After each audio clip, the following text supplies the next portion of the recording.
Hello my dear sweet souls, నేను మీ Virisha Vasantha. Welcome back to our channel home making ideas by విరి.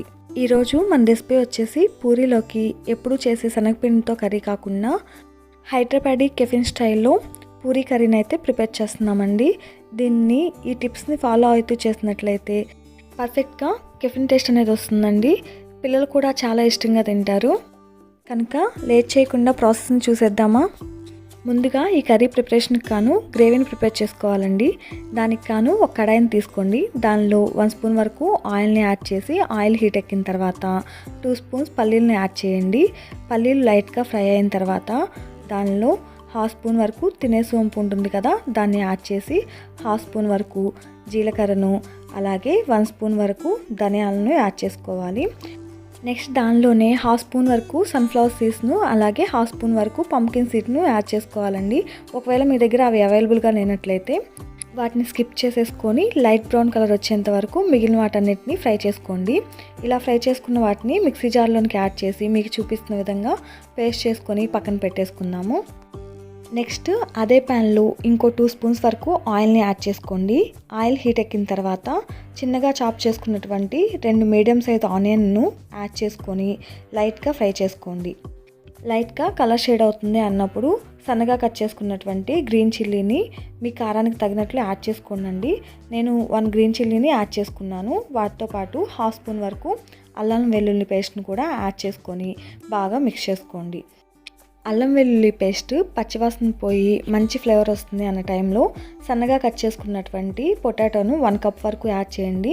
కొలతో వస్తే 250 grams వరకు పొటాటో పీసెస్ని యాడ్ చేసి దానిలో 1/2 స్పూన్ వరకు పసుపును, టేస్ట్కి తగినట్లు సాల్ట్ను యాడ్ చేసి ఒక 2 to 3 మినిట్స్ పాటు ఫ్రై చేసుకోవాలి.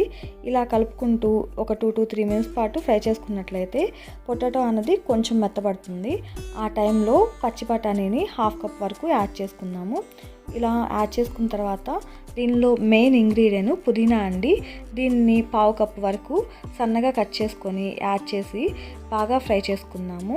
ఇలా ఇంకో 1 మినిట్ పాటు ఫ్రై చేసుకున్న తర్వాత దానిలో మనం ముందుగా మిక్సీ పట్టుకొని పెట్టుకున్నాం కదా, ఆ పేస్ట్ని యాడ్ చేసుకొని దాంతోపాటు మన కారానికి తగ్గట్లు రెడ్ చిల్లీ పౌడర్ని యాడ్ చేసుకుందాము.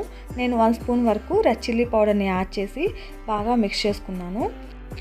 మీరు మీ కారానికి సరిపడా రెడ్ చిల్లీ పౌడర్ని యాడ్ చేసుకొని బాగా మిక్స్ చేసుకొని దానిలో 200 ml వరకు వాటర్ని యాడ్ చేసి మూత పెట్టుకొని ఒక 10 మినిట్స్ పాటు కుక్ చేసుకున్నట్లయితే మనం యాడ్ చేసుకున్నటువంటి వాటర్ అంతా ఎలాబరేట్ అయ్యి ఆయిల్ అంతా మీకు చూపిస్తున్న విధంగా పైకి తేలుతూ ఉంటుంది.